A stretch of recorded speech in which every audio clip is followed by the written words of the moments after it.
Hi Orange Bloods, welcome to Rakesh and Jenny 2.0. இந்த வீடியோல மெய் அழகன் அப்படின்ற படத்தோட ரிவ்யூ தான் பார்க்க போறோம். இல்ல என்னோட தனிப்பட்ட கருத்தை தான் பார்க்க போறோம். நாட்டுப்பால் டீ உங்ககிட்ட கேட்டனா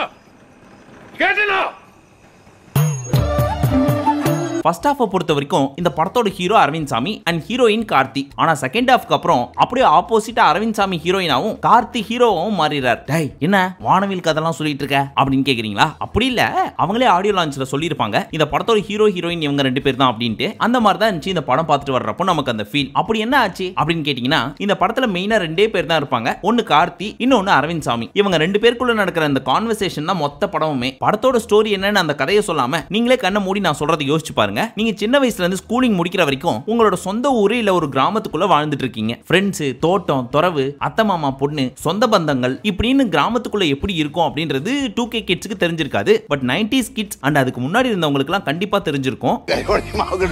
உங்க கல்யாணத்துல என்ன முன்ன நான் சொல்றேன்.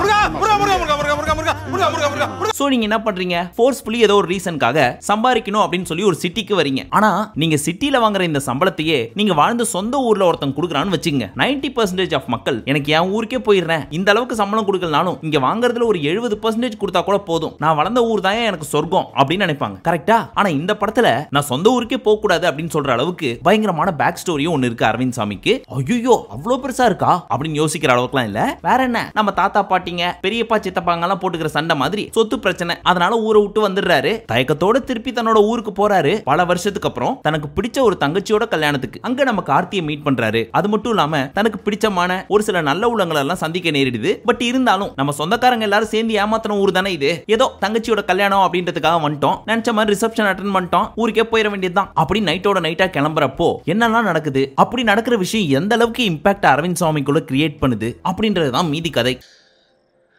பொய்யாகி தோற்று போகின்றேன். ஃபர்ஸ்ட் ஹாஃப் பொறுத்த வரைக்கும் பயங்கர எமோஷனல் டச்சோட ஒரு சில காமெடிஸ், அரவிந்த் சாமி அண்ட் கார்த்திக்குள்ள நடக்கிற கான்வர்சேஷன், கிராமம், சிட்டில அவர் இருக்க வாழ்க்கை, அது இதுன்னு சொல்லி பயங்கர இன்ட்ரெஸ்டிங்கா போகுது. அதுலயும் முக்கியமா தஞ்சாவூரை நம்ம கேள்விப்பட்டிருப்போம். தஞ்சாவூர் இவ்வளவு அழகா இருக்குமா அப்படின்னு போகாதவங்களுக்கு அடுத்த ட்ரிப்லாம் நம்ம போறோம் அப்படின்னா தஞ்சாவூர்ல நம்மளோட ஃப்ரெண்ட் யாராவது இருந்தானா அவனை பிடிச்சிட்டு 2-3 நாள் அங்க போய் டேரா போட்டு வந்துடணும்ன்ற அளவுக்கு ரொம்ப அற்புதமா இருந்துச்சு மகேந்திரனோட சினிமாட்டோகிராஃபி. சிம்பிளா சொல்லணும்னா 96 படம் பாத்தீங்க இல்லையா, அதுல தி லைஃப் ஆஃப் ராம் அப்படின்னு சொல்லி ஒரு சாங் இருக்கும் இல்லையா,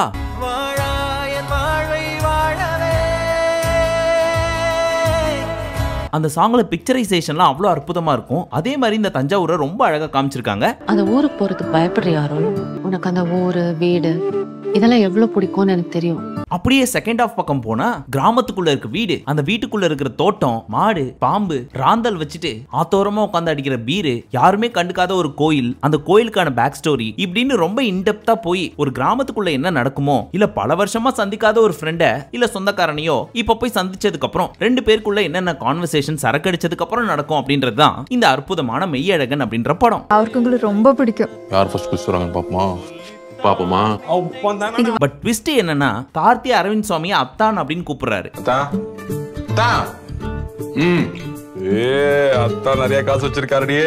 ஃப்ரெண்ட்ஸ்க்குள்ள ஒரு கான்வர்சேஷன் போய் பார்த்திருப்போம், அதாவது சரக்கு அடிச்சிருக்கிறப்போ. ஆனா கார்த்தி அரவிந்த் சுவாமி அத்தான் உருகி உருகி பாத்துக்கிறப்போ, ச்சே நமக்கு இந்த மாதிரி ஒரு பயபுள்ள எல்லாம் கிடைக்குமா அப்படின்ற ஃபீல் நமக்குள்ள வரும். அந்த அளவுக்கு கார்த்தி அந்த கேரக்டரோட ஒன்றி வாழ்ந்திருக்காரு. ட்ரெய்லர்ல பாக்குறப்போ என்ன லொடலொடன்னு பேசினே இருக்காரு இந்த கார்த்தி, ஆனா அரவிந்த் சுவாமி ஒண்ணுமே பேச மாட்டாரே அப்படின்னு ஃபீல் ஆச்சு. ஆனா படம் பார்த்து முடிச்சதுக்கு அப்புறம் தான் ஓ அவங்க ரோல் அப்படியோ, அப்ப சரிதான் அப்படின்ற ஃபீல் நமக்கு வந்துச்சு. ஃபைட் கிடையாது, டூயட் கிடையாது, ரொமான்டிக் சீன் ஒண்ணும் கிடையாது, வயலன்ஸ் கிடையாது, ஃபவுல் லாங்குவேஜ் அப்படின்னு சொல்ற மாதிரி மூஞ்சி சொல்லிக்கிற மாதிரியான வார்த்தைகளும் கிடையாது. ஒரு சாதாரண கிராமத்துக்குள்ள 160 ரூபாய் டிக்கெட்டை வாங்கிட்டு 3 மணி நேரம் உள்ள சுத்தி காமிச்சிட்டு வெளியே புடிச்சு தள்ளி விட்டுருவாங்க. அப்புறம் தான் நமக்கே ஃபீல் ஆகும், ஐயோ நம்ம சிட்டிக்குள்ள தான் இருக்கிறோமா, இன்னும் பேசாம பொட்டி படிக்கையெல்லாம் கட்டிக்கிட்டு நம்ம சொந்த ஊருக்கே போயிடலான்னு ஆசையா இருக்கு மாமு அப்படின்ற ஃபீலை கொடுக்கும் இந்த படம். இதுல நம்ம ஆண்டவர் என்கின்ற கமலஹாசன் ஒரு அற்புதமான பாடலை பாடியிருக்காரு.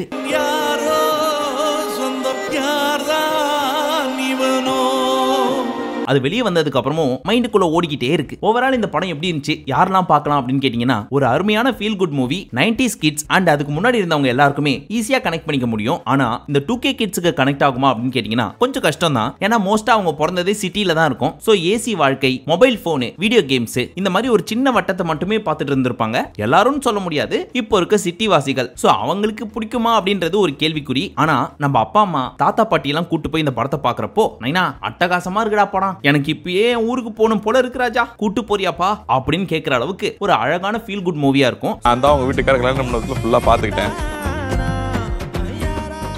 மாவு கட்டு போட்டு ஓல்ட் மேன். சோ உங்க தாத்தா பாட்டி அம்மா அப்பா இப்படின்னு யாராவது உங்களோட சிட்டிக்குள்ள இருந்தாங்க அப்படின்னா தயவு செஞ்சு இந்த படத்தை கூட்டு போய் காமிங்க. ஜாலியா சந்தோஷமா எமோஷனலா திருப்தியா வெளியே வருவாங்க. சரி, இதெல்லாம் தான் இந்த படத்தோட பாசிட்டிவ்ஸ். இப்ப நெகட்டிவ் அப்படின்னு சொல்றதுக்கு என்ன இருக்குன்னு கேட்டீங்கன்னா இருக்கு. அதுவும் ஃபர்ஸ்ட் ஹாஃப்லாம் சொல்ல முடியாது, செகண்ட் ஹாஃப்ல. அது என்ன அப்படின்னு கேட்டீங்கன்னா அரவிந்த் சுவாமி மோஸ்டா கதையை தான் கேட்டுட்டு இருப்பாரு கார்த்தி கிட்ட. சோ கார்த்தி மட்டுமே தான் பேசிட்டு இருப்பாரு. அதுல ஒரு சில சீன்ஸ்லாம் நம்மளால கனெக்ட் பண்ணிக்க முடியுது. பட் இருந்தாலும் ஜல்லிக்கட்டுக்கு அவர் ஒரு கதை சொல்லுவாரு. அப்புறம் பாஸ்டுக்கு போய் கரிகாலன் ஸ்டோரி எல்லாம் சொல்லிட்டு இருப்பாரு. அதெல்லாம் கொஞ்சம் குட்டியா சொல்லி முடிச்சிருந்தா நல்லா இருந்திருக்குமே அப்படின்ற ஒரு ஃபீல் கிடைக்கலாம் ஒரு சிலருக்கு. இறந்த காலம் பார்த்தா கடந்த காலம், நாம கடந்து வந்த காலம். அதே மாதிரி கார்த்தி இவருக்கு என்ன சொந்தம் அப்படின்னு சொல்லி செகண்ட் ஹாஃப் ஃபுல்லா கண்டுபிடிச்சிட்டே இருப்பாரு அரவிந்த் சுவாமி. எஸ்பெஷலி லாஸ்ட் ஒரு 30 மினிட்ஸ் மட்டும் அதெல்லாம் ஃபாஸ்டா போயிட்டு இருக்க படத்தை லைட்டா ஸ்லோ பண்ணி விடுற மாதிரி ஃபீல் ஆயிருக்கும். இந்த படத்தோட ஓவரால் டியூரேஷன் 177 நிமிஷம், அதாவது 2 மணி நேரம் 57 நிமிஷம். இதுல கார்த்தி வந்து ஏகப்பட்ட கதைலாம் சொல்லுவாரு. அதுல ஒரே ஒரு கதையை தூக்கி இருக்கலாம். அப்படி தூக்கி இருந்தாங்கன்னா ஒரு 15-20 மினிட்ஸ் கம்மியா இருக்கும். ஃபர்ஸ்ட் ஹாஃப் எந்த அளவுக்கு ஸ்பீடா போச்சோ அதே அளவுக்கு செகண்ட் ஹாஃபும் ஸ்பீடா போயிருக்க ஃபீல் கிடைச்சிருக்கும். மத்தபடி குறைன்னு சொல்றதுக்கு படத்துல எதுவும் கிடையாது. கோவிந்த் வசந்தாவோட மியூசிக் ஆகட்டும், பிரேம்குமார் டைரக்ஷன், அரவிந்த் சுவாமி அண்ட் கார்த்தி இவங்க 4 பேரும் படத்தோட 4 மெயின் பில்லர் அப்படின்னு சொல்லலாம். அது போக ராஜ்கிரண், தேவதர்ஷினி, ஜெயபிரகாஷ், இளவரசு, ஸ்ரீதேவி இவங்கெல்லாம் இந்த படத்துக்கு செங்கலும் சிமெண்ட்டும் அப்படின்னு சொல்லலாம். இது வந்து போற இந்த ஒரு நாள இந்த வருஷம் பூரா வரவங்க போறவங்க எல்லார்கிட்டயும் பேசி தீத்துடுவார். சோ இவங்க எல்லாரும் சேர்ந்து அழகான ஒரு வீட்டை கட்டிருக்காங்க. ஒருவேளை இந்த வீடியோ உங்களுக்கு பிடிச்சிருந்துச்சுன்னா மறக்காம போய் 3 மணி நேரம் சுத்தி பார்த்துட்டு வாங்க. பார்த்துட்டு வந்து எப்படி இருந்துச்சு அப்படின்னு சொல்லி மறக்காம கமெண்ட் செக்ஷன்லயும் சொல்லுங்க. கார்த்தியை பொறுத்த வரைக்கும் ஜப்பான் அப்படின்னு ஒரு படம் விட்டாரு தெரியுமா? அந்த படத்துக்கு அப்புறம் கார்த்தி படத்துக்குலாம் யோசிச்சு தான்ப்பா போகணும் அப்படின்ற லெவலுக்கு பண்ணி விட்டுருச்சு அந்த படம். ஆனா இந்த படம் அப்படி ஒரு படம் நடிச்சாரா கார்த்தி அப்படின்றத மறக்க வைக்கிற அளவுக்கு நம்மளோட பாஸ்ட் கொண்டு போய் அது ஒரு அழகிய நிலா காலம் அப்படின்னு சொல்லி நம்ம எல்லாரோட லைஃப்லயும் ஒரு பாஸ்ட் பாட்டு இருக்கும். அந்த பாட்டை திருப்பி ரீகால் பண்ற மாதிரியான ஒரு படம். நான் நிற்க ஆனந்தம் தான் இந்த மான். ரீசன்ட் டைம்ல நம்ம தமிழ் சினிமாக்கு என்ன ஆச்சு? எல்லாரும் அற்புதமான படம்லாம் ரிலீஸ் பண்றாங்களே. இந்த வாரம் இந்த படம், போன வாரம் லப்பர் பந்து, அதுக்கு முன்னாடி வாழை. பரவாயில்லையே, கிட்டத்தட்ட டெட் பாடி ஆற அளவுக்கு போயிட்டு இருந்துச்சு நம்ம தமிழ் சினிமா. ஆனா புது புது டைரக்டர்ஸ் அண்ட் செலக்டிவ் டைரக்டர்ஸ்னால இப்ப கொஞ்சம் தழைச்சி வந்துட்டு இருக்கு. இதே ரேஞ்சில போச்சுன்னா பழைய மாதிரி சவுத் இந்தியாலேயே நம்பர் 1 இண்டஸ்ட்ரி தமிழ் இண்டஸ்ட்ரி தான் அப்படின்னு சொல்ற அளவுக்கு இடத்த பிடிக்கலாம், பிடிப்போம் அப்படின்ற நம்பிக்கையில என் உரையை முடித்துக் கொள்கிறேன். கடந்த காலம், நாம கடந்து வந்த காலம், பொற்காலம், glorious past. உங்கள யாராவது தியேட்டருக்கு போய் படம் பார்க்கணும்னு நினைச்சீங்கன்னா தாராளமா இந்த படத்தை போய் பாருங்க. என்கிட்டலாம் காசு இல்ல, ஓடிடில வந்தாதான் உண்டு அப்படின்றவங்க ஓடிடில பார்த்ததுக்கு அப்புறம் எப்படி இருந்துச்சுன்னு சொல்லி மறக்காம கமெண்ட் செக்ஷன்ல சொல்லுங்க. இதுக்கப்புறம் பிக் பாஸ் வரப்போது, ரிவ்யூ எல்லாம் இந்த சேனல்ல போடுவோமா அப்படின்றது தெரியல. ஆனா ரிவ்யூ போடுவோம். நமக்கு ராகேஷ் அண்ட் ஜெனின் இன்னொரு சேனல் இருக்கு இல்லையா, இந்த 2.0 இல்லாம அங்க வரும். சோ அதெல்லாம் பார்க்கணும் அப்படின்னு நினைச்சீங்கன்னா மறக்காம இந்த சேனலையும் அந்த சேனலையும் சப்ஸ்கிரைப் பண்ணிக்கோங்க. மீண்டும் உங்களை அடுத்த வீடியோவில் சந்திக்கும் வரை நன்றி, வணக்கம், நமஸ்தே, நமஸ்கார்.